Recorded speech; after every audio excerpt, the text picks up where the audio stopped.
My name is David Vance, I'm 45, and I destroyed 2 lives with the help of my golden retriever. Some might call it justice. I call it Tuesday. 20 years at Axiom Technologies had built me a life most men would envy. Executive Vice President of Strategic Development, the kind of title that came with stock options, a corner office, and the constant weight of other people's expectations. I'd climbed every rung of that corporate ladder, survived 3 CEOs and countless restructurings, built something I could be proud of. Something stable. Jessica and I met in college. She was studying art history while I was grinding through business school. We were opposites that somehow fit, her creative chaos balancing my structured ambition. After graduation, we built our life methodically. Marriage at 24. Career advancement through my 30s. The custom home in Oakwood Heights at 38. No children, Jessica's choice, which I'd accepted, but we had Buddy, our golden retriever with soulful eyes and endless enthusiasm. For 20 years, I believed we were solid, unbreakable, the kind of marriage people pointed to and said, "That's how it's done." I was a fool. It was an ordinary Saturday in early March. The quarterly reports needed review before Monday's investor meeting, so I'd locked myself in my home office while Jessica was supposedly at her yoga class. Buddy had been restless all morning, pacing and whining at my door until I finally let him in. He bounded toward me with something clamped in his jaws, tail wagging furiously. "What have you got there, boy? Another casualty?" I laughed, expecting one of his destroyed chew toys. When I pried the object free, my blood turned to ice. Men's boxer briefs. Expensive Calvin Klein. Charcoal gray with a distinctive red waistband. Not mine. Definitely not mine. I'm an analyst by profession. My mind immediately began cataloging facts. I wear Hanes, always have. These were medium. I wear large. The fabric was worn but not threadbare, suggesting regular use. There were no laundry tags, meaning they weren't new purchases still in packaging. And most importantly, they were in my house, my sanctuary, where no other man's underwear should ever be. The implications slammed into me with the force of a freight train. 20 years of assumed fidelity crumbled in my hands as I examined this piece of fabric like it was evidence at a crime scene. And it was, wasn't it? The murder of trust, the death of everything I believed. When Jessica came home that evening, she seemed different. I'd never noticed before, but suddenly every detail screamed betrayal. The way she checked her phone with secretive little smiles. The unfamiliar song she hummed while preparing dinner. The extra attention to her appearance for a simple yoga class. "How was your day?" I asked, my voice surprisingly steady despite the hurricane raging inside me. "Fine. The usual," she replied, barely looking up from chopping vegetables, though I caught the slight tension in her shoulders. I held Buddy's discovery until after dinner, when we were sitting with our customary glasses of wine. I placed the underwear on the coffee table between us, watching her face with predatory focus. "Buddy found these today. Any idea where they came from?" I asked. Her reaction was a masterclass in casual dismissal. A quick glance, a shrug, then back to her wine. "Probably fell out of someone's laundry basket at the dry cleaners. You know how windy it's been," she answered smoothly. The lie was so smooth, so practiced I almost admired it. Almost. "Interesting theory," I said, swirling my Cabernet. "Except we don't use that dry cleaner for underwear. And these aren't my brand or size. David, are you actually accusing me of something?" She shot back, her indignation perfect. Just the right balance of offense and innocence. How many times had she pulled this act before? How long had I been blind? "Just asking a question," I answered, retreating strategically, filing away her response like evidence in a case building against her. That night, I lay awake, studying Jessica's sleeping face in the moonlight. The gentle curve of her cheek, the flutter of eyelashes against skin, features I'd memorized over decades, but now seemed to belong to a stranger. Beside our bed, Buddy whimpered softly, as if sensing the seismic shift beneath our household's foundation. "You found a present, Buddy?" I whispered as Jessica slept peacefully beside me, unaware of the storm gathering. "And soon I'll have one for her too." 20 years in corporate America teaches you one crucial lesson. Never make decisions without data. Emotions cloud judgment. Assumptions lead to failure. Only evidence, cold, hard, irrefutable facts, deserves action. The next morning, Sunday, I called Vincent Henley. We'd been roommates at Northwestern before life took us in different directions. While I climbed the corporate ladder, Vincent built Sentinel Security into Chicago's premier private security firm. "David! Long time, man. What's up?" His voice boomed through my phone as I paced our backyard, far from Jessica's ears. "I need your help, Vincent." "Discreetly," I said, keeping my tone even. "There's been a string of break-ins in our neighborhood recently."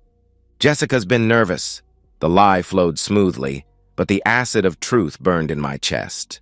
There hadn't been a break-in within 10 miles of Oakwood Heights in years. Say no more. "Home security is what we do best." "When works for you?" he asked. "Today, if possible." "While Jessica's at her book club," I replied. Vincent whistled.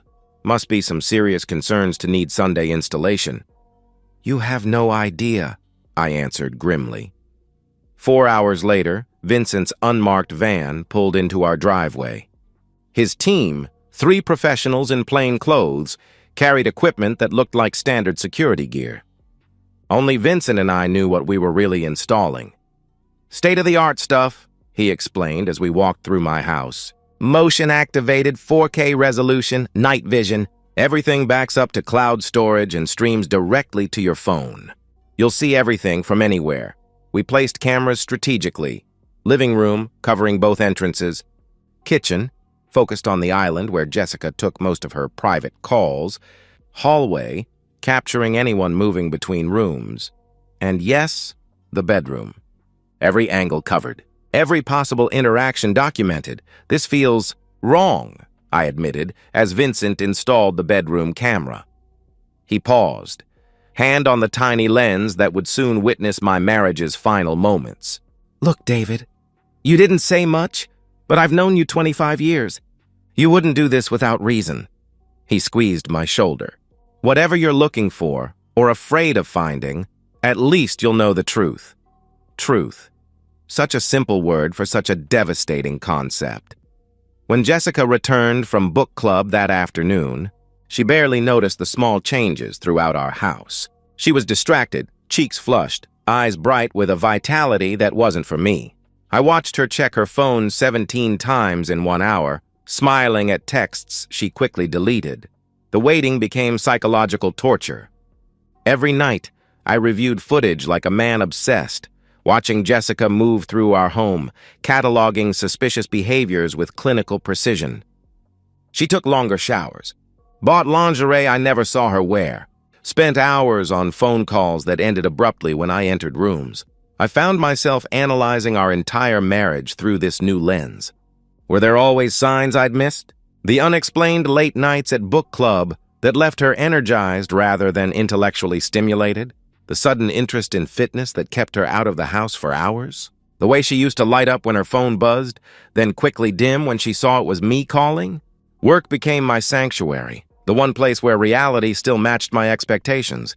I led meetings, approved budgets, mentored junior executives, all while carrying the crushing weight of suspicion.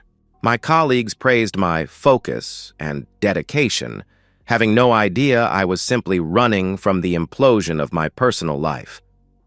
Buddy became my only source of genuine connection.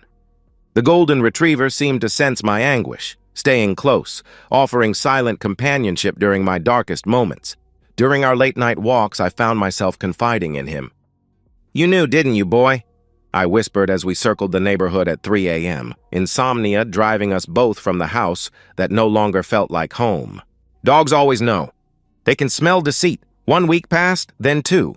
My investigation grew more sophisticated. Screenshots of Jessica's changed behaviors, documented timeline of suspicious activities, cross-references of her appointments against credit card charges and phone locations. I was building a case file worthy of corporate espionage. On Sunday night, March 19th, I checked the camera feeds one last time before bed, watching Jessica pretend to read while secretly texting someone. The messages made her smile in ways I hadn't seen in years. "The truth is coming," I murmured to Buddy, who rested his head on my lap with watchful eyes. "And when it does, there's going to be hell to pay." Monday morning, March 20th, dawned with artificial normalcy. Jessica kissed me goodbye, a perfunctory peck that felt like a stranger's greeting, before heading to her yoga class. I straightened my tie, packed my briefcase, and drove to the most important board meeting of the quarter. Axiom's largest investors were flying in from Tokyo and Frankfurt to review our expansion strategy. As Executive VP, I would be presenting 3 hours of projections, market analysis, and growth forecasting. 20 years of career advancement had positioned me for this moment, the stepping stone to potential CEO consideration. The boardroom filled with power suits and expectant faces. I distributed presentation folders with mechanical precision. My mind split between quarterly projections and the cameras silently watching my empty house. My phone buzzed at 2:17 p.m., motion detected in bedroom. Jessica should have been at yoga for another hour. My gut clenched with the certainty of what was coming. "Gentlemen, excuse me for one moment," I said smoothly, sliding from my chair. "Technical issue with the next segment. I'll be right back." In the hallway, I opened the camera feed and watched my world explode in high definition. A man I'd never seen, athletic, mid-30s, with the cocky swagger of someone who's never faced consequences, walked through my front door like he owned the place. Jessica appeared immediately, throwing herself into his arms with desperate passion, kissing him like a woman starved. The intimacy was devastating. This wasn't a one-time mistake, but practiced familiarity. "Ryan?" She breathed his name with reverence as he pressed her against the wall I'd painted myself 3 years ago. "I've missed you so much." "It's only been 2 days," he laughed, his hands already working at her clothing.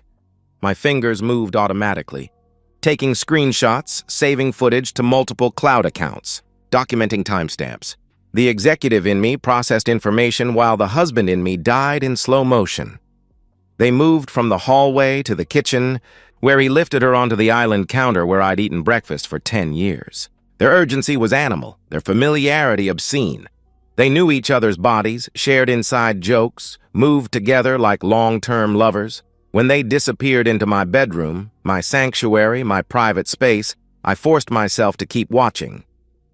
This wasn't just infidelity. It was evidence for total warfare. "Mr. Vance, we're ready for your presentation," my assistant said, appearing beside me with a concerned face. "Are you all right?" "You look pale." "Never better," I answered, sliding my phone into my pocket while my marriage continued to die in high definition. For the next 3 hours, I performed the greatest presentation of my career. I discussed profit margins with unwavering confidence while watching my wife betray 20 years of trust in real time.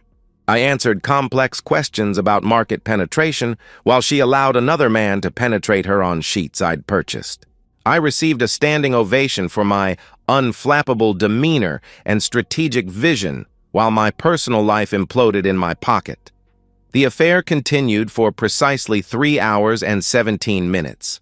I watched every moment, memorizing every detail, every touch, every intimate act that drove nails into Jessica's coffin. The depth of deception was breathtaking. They shared a language of intimacy developed over what must have been months, if not years. When the stranger, Ryan, finally left, I drove home with supernatural calm. The analytical part of my brain had already moved past shock and into strategic planning. By the time I turned into our driveway, the destruction blueprint was fully formed in my mind. Buddy greeted me at the door with unusual intensity, sensing the seismic shift about to occur. Jessica bounced into the kitchen, practically glowing, preparing dinner with suspicious enthusiasm. "How was your big meeting, honey?" she asked, the innocent act so perfectly performed it was almost admirable. I studied her with new clarity.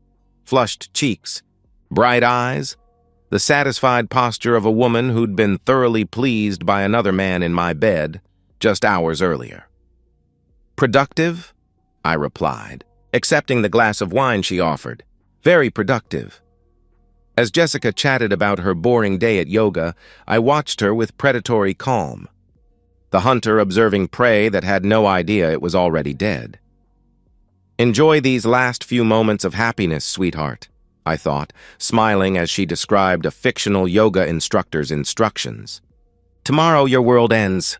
Corporate takeovers require meticulous planning, and so does perfect revenge. I spent Monday night and all of Tuesday gathering intelligence and preparing my attack. First, the legal front. I met with Stanley Lieberman, Chicago's most vicious divorce attorney, known for leaving opposing spouses financially eviscerated. I brought a USB drive containing selected highlights of Jessica's betrayal. "Jesus Christ," Stanley muttered, watching 10 seconds of footage before pausing.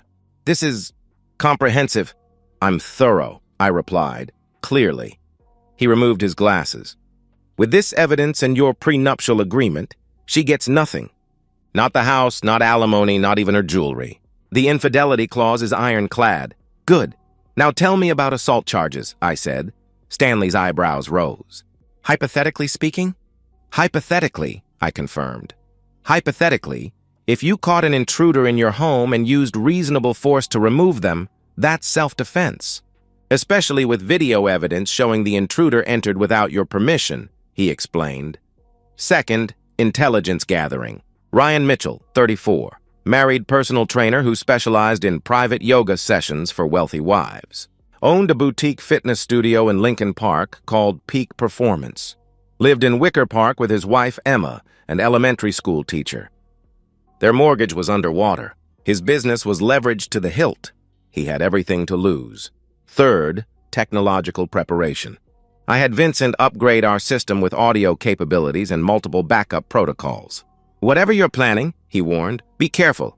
Revenge doesn't heal wounds." "I'm not looking for healing," I told him.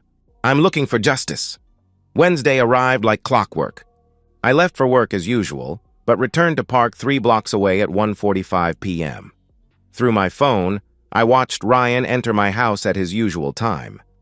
Jessica greeted him with champagne, a special occasion apparently. "To our future," she toasted, eyes bright with possibilities that would never materialize. "Just a few more weeks," Ryan agreed. "Once David's promotion comes through, you ask for the divorce, take half his assets, and we're free." Their words crystallized my resolve into diamond hardness. This wasn't just betrayal. It was calculated exploitation. I watched them move to the bedroom, then walked to my front door. The garage closed behind me with mechanical finality. I selected my Louisville Slugger from the garage, the aluminum bat singing softly as I took practice swings. Buddy appeared, sensing something primal about to happen. His eyes held no judgment, only loyalty. "Stay close, boy," I whispered. "You're about to help serve justice."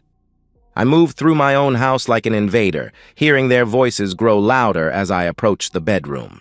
Jessica's familiar moans, Ryan's grunting encouragement, sounds that should have wounded me but now only fueled my purpose. The bedroom door exploded open under my shoulder. Jessica and Ryan froze mid-embrace, naked and vulnerable on my Egyptian cotton sheets. The tableau was almost artistic in its shock value, their expressions transforming from ecstasy to terror in a single heartbeat. I didn't yell, didn't scream. My voice carried the ice-cold authority I used in boardroom confrontations. "Hello, Jessica, Ryan." The bat dangled casually from my hand, but my eyes promised violence. Ryan scrambled for clothes, pathetic and exposed. "Look, man, I can explain," he stammered. My laugh cut him off. "Explain?" "You're with my wife in my bed, wearing your little Calvin Klein underwear that my dog found." "What's to explain?" Jessica pulled sheets around herself, tears already flowing. "David, please, this isn't—" she started. "Isn't what?" "Isn't what it looks like?" "There are cameras in this room, Jessica. I've been watching you for weeks. Planning this moment while you plan to divorce me and take half my assets," I interrupted. Her face collapsed as her scheme unraveled. "Yes, I heard that too." Ryan had managed to pull on his pants and was edging toward the door. "Listen, we can work this out like men," he pleaded. I looked at Buddy and spoke the command we'd practiced. "Get him." "Boy."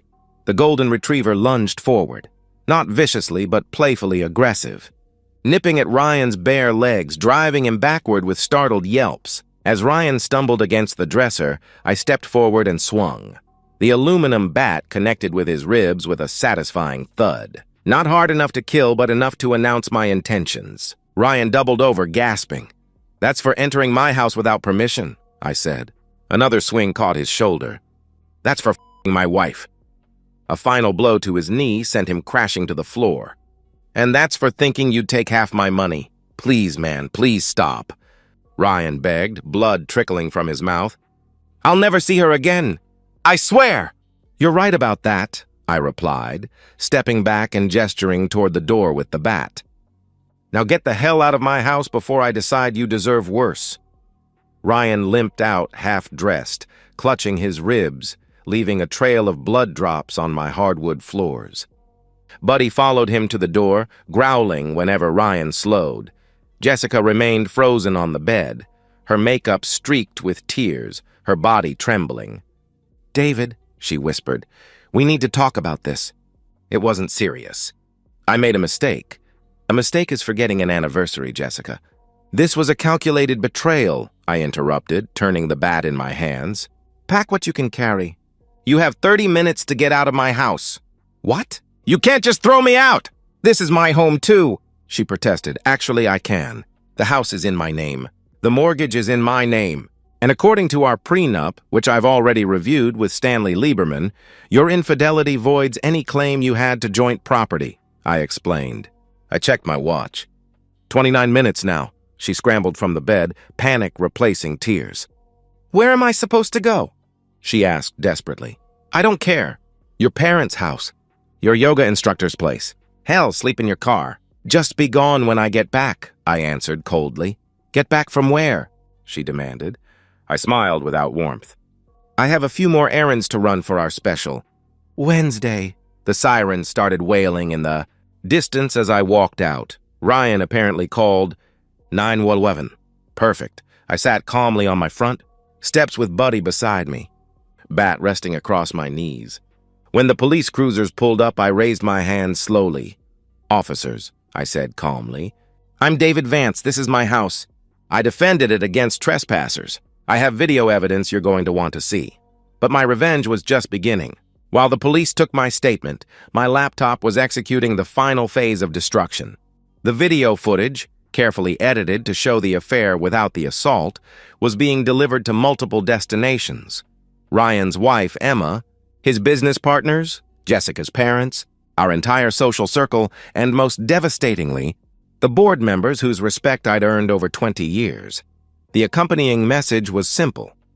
This is who they truly are. Judge accordingly. As I explained to the officers with Buddy sitting loyally by my side, yes, I defended my home against a trespasser. Yes, I have video evidence. And yes, by tomorrow, their lives as they knew them will be completely destroyed. 1 year later, I survey my conquered battlefield with cold satisfaction, stroking Buddy's graying muzzle as we sit on the deck of my new lakefront property. The divorce was a massacre, just as Stanley predicted. Jessica got nothing. The prenup held firm. The video evidence was airtight, and her adultery voided any sympathy from the judge. She tried playing victim, claiming emotional neglect, but the footage of her champagne toast to taking half my assets destroyed her credibility. Her parents, conservative, Midwesterners who had always treated me like a son, were mortified by their daughter's behavior. They maintained their relationship with me while cutting financial support for Jessica. "We didn't raise her to be this person," her father told me over scotch last Christmas. "We don't recognize who she's become." Ryan's destruction was even more complete. His wife divorced him within a week of receiving the video, taking their house and getting full custody of their children. The assault charges against me were dropped when the security footage showed him trespassing and my attack as justified defense of property. His business partners, disgusted by his behavior, forced him to sell his shares at a catastrophic loss.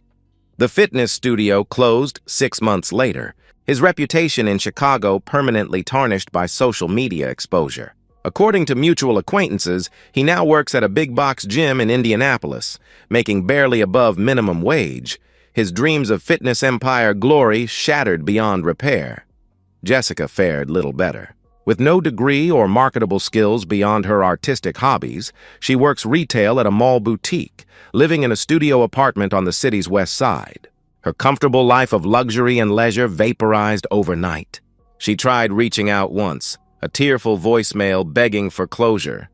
I blocked her number instantly, Some books deserve to remain closed. Professionally, my star continued to rise. The board members who received my evidence responded not with condemnation, but with increased respect.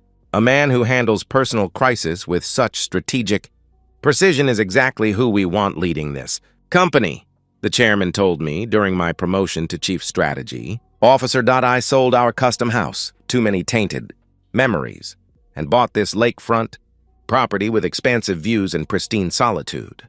I've dated casually, mostly younger women who appreciate a man of means who values loyalty above all else. But my most important relationship remains unchanged.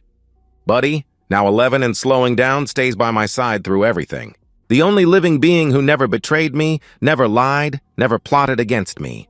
His discovery set catastrophic events in motion, but also delivered me from a lifetime of deception. Sometimes, in quiet moments like this, watching the sunset paint the lake in crimson and gold, I reflect on what happened. Was my revenge excessive? Perhaps. Did Jessica and Ryan deserve the total destruction I rained upon them? Absolutely. Sitting in my new home office, watching Buddy sleep peacefully at my feet, I allow myself a satisfied smile. Technology is very good, boy, I whisper, raising my whiskey in silent toast. But revenge? Revenge is an art form. Some might call it justice. I just call it Wednesday. And so, we've reached the end of today's story. Was it what you expected, or did it take a twist you didn't see coming? I'm curious to hear your thoughts. Share them in the comments below, and let's get a conversation going. If this story kept you hooked, make sure to hit that like button. And if you're new here or just haven't subscribed yet, now's the perfect time to join our community. I bring you fresh, captivating stories every day, so click that subscribe button and turn on notifications so you never miss out. Thanks for watching, and I'll see you in the next one.